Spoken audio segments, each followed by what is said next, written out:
Thank God it's Friday. I know. Hey, today is the Friends reunion on TV. Do you guys want to watch it? Not really. Wait, have you heard of that new show, Narcos? Oh, Yo, let's watch it. Okay, Alright, let's do watch it. it. Alright, put it on.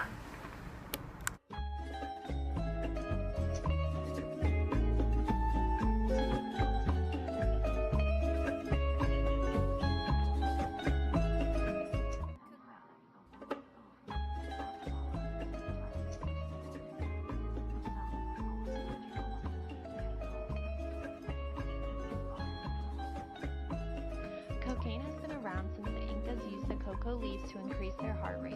However, it wasn't until 1860 that cocaine made its way to the United States. Advocates like Sigmund Freud spoke of the cocaine's many supposed medical uses, including the ability to treat depression. However, soon the same middle-class white men and women who sought to legalize prohibition saw cocaine as a threat to the existing racial and social boundaries. These white men and women claimed that African American men who used cocaine would forget their place in society and begin to pursue white women. Eventually, in 1914, the Harrison Act passed, giving the government the right to tax the production, distribution, and purchase of cocaine. With cocaine's increased prices, it became known as a rich man's drug and lost its popularity until its resurgence in the 1960s. By the 1980s, drug lords such as Pablo Escobar began illegally selling cocaine, drastically lowering its prices and making it more affordable to the majority of the people in the United States. Cocaine use since then has been treated as a criminal offense, and as of the early 2000s, it has become the second most illegally trafficked drug in America.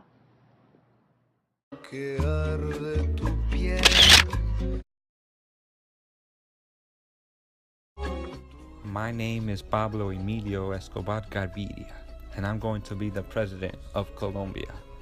I will fulfill my wish to recover the poverty that my country has gone through. You think you know me? You probably don't. So let me start off by saying I ran one of the most successful cartels in the history of the world, the Medellin cartel. We first started off by selling TVs, radios, and electronics in general for the population, though I was proposed to what changed humanity today, a drug known as cocaine. Our business produced up to $420 million a week and controlled over 80% of the cocaine trade into the United States. We worked hard for this and wanted to change the world. Later on, I ran for a spot in the chambers of Congress of Colombia. I was elected, but due to circumstances with how I made my money, I was kicked off the committee. You don't want to mess with me when that happens. Carlos, how are my shipments doing today? We're doing well, bro. What about Miami? I don't know. Call those yuppies.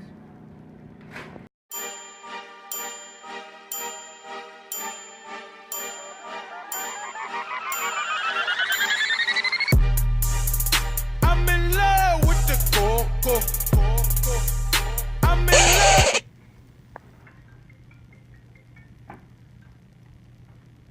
Hello? Hola. Pablo, my man! Yeah, we got the stuff. Yeah, we're loving it. I mean, it's the 80s. If you're not smoking cocaine, who are you? Wait. But I heard they have this new drug called crack or something. I don't know. Cocaine's better no matter what the adults say. 1984 was then valued as the year of the yuppie. Yuppies, also referred to as young urban professionals of the 1980s, were known as the cool kids or baby boomers of the rather eccentric generation. They focused all of their time and energy on climbing up the corporate ladders of the world. Yuppies are not of any specific race or gender. They were valued by their lifestyle, career pursuits, and social values. Because they were so society conscious, many movements were created during this time because of yuppies. Yuppies often held networking events at places like Studio 54 to indulge in their high-class cocaine use.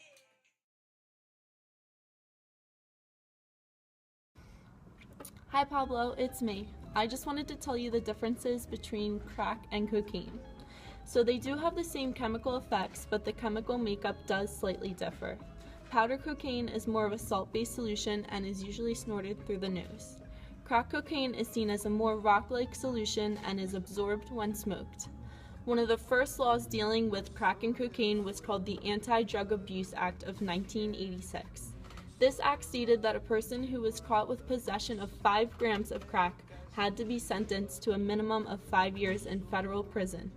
On the contrary, a person had to be caught with 100 times that amount in powder cocaine in order to receive the same 5-year minimum sentence, which created a 100-to-1 ratio of crack to powder. Years later, President Obama signed the Fair Sentencing Act of 2010, which changed the ratio of crack to powder to 18-to-1. The punishments between crack and cocaine users became very racist.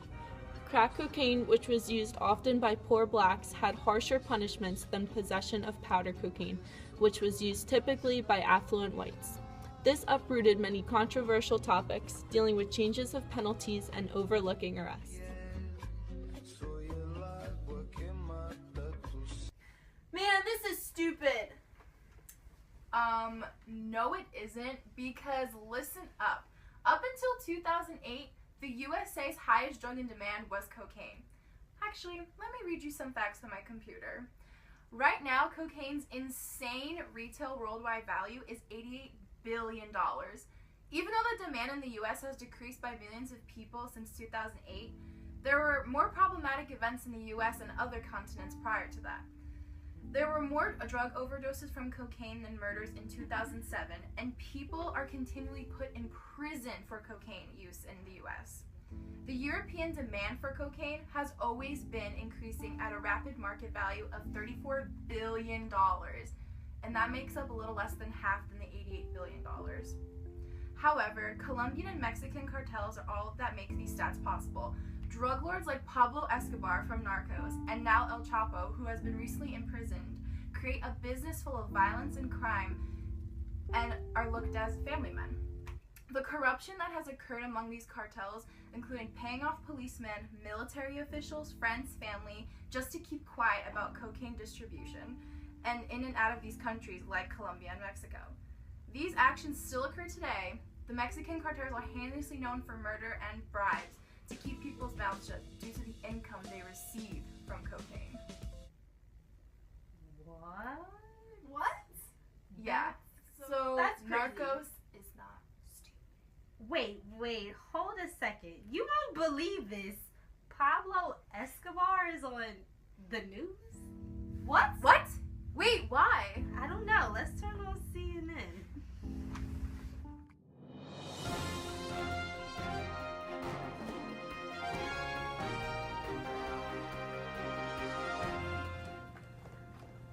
Good evening. Just as Pablo Escobar has just escaped from prison, first El Chapo, now him. He's known for selling the cocaine. I'm gonna mention some effects of the cocaine right now. Cocaine causes a decreasing in the oxygen amount by narrowing the blood vessels. Cocaine also causes a damage in the development of the brain of the infants in the gestation period. In addition, cocaine use can lead to an ischemic stroke. Also, it can affect the heart and have fast heart rate. Cocaine is related to sudden death. One of the best solutions to American cocaine problem is simple. Make the drug legal. Legalizing drug will make our home and the street safer because the price will be lower and people won't have to steal and kill to get it. It will also end prison overcrowding by discharging all prisoners on drugs charging since it become legal. Also, it would save tax money because a lot of money spending now to stop cocaine activity and stealing in the undermarket. The reason to legalize cocaine is that it will cripple organized crime. Legalizing cocaine would eliminate crime and smugglers and push them to have legitimate business. drug users will be forced to buy from reputable manufacturers at lower price. Also, drug users would have the right to stand in court against manufacturers if it was negligent, and like today they don't have this right. And cocaine is seen dangerous by a lot of people. Cocaine is different than some of the other recreational drugs such as marijuana and alcohol. Some people die when they try for it the first time. If they don't die, they can become instantly addicted to the drug, and as time progresses, so does the addiction. Drugs user commit murder, child and oppose rape, property damage, assault, and other violent crimes under the influence of drugs. Drug users, many of whom are unable to hold jobs, commit robberies not only to obtain drugs but also to progress purchase food, shelter, clothing, and other goods and services.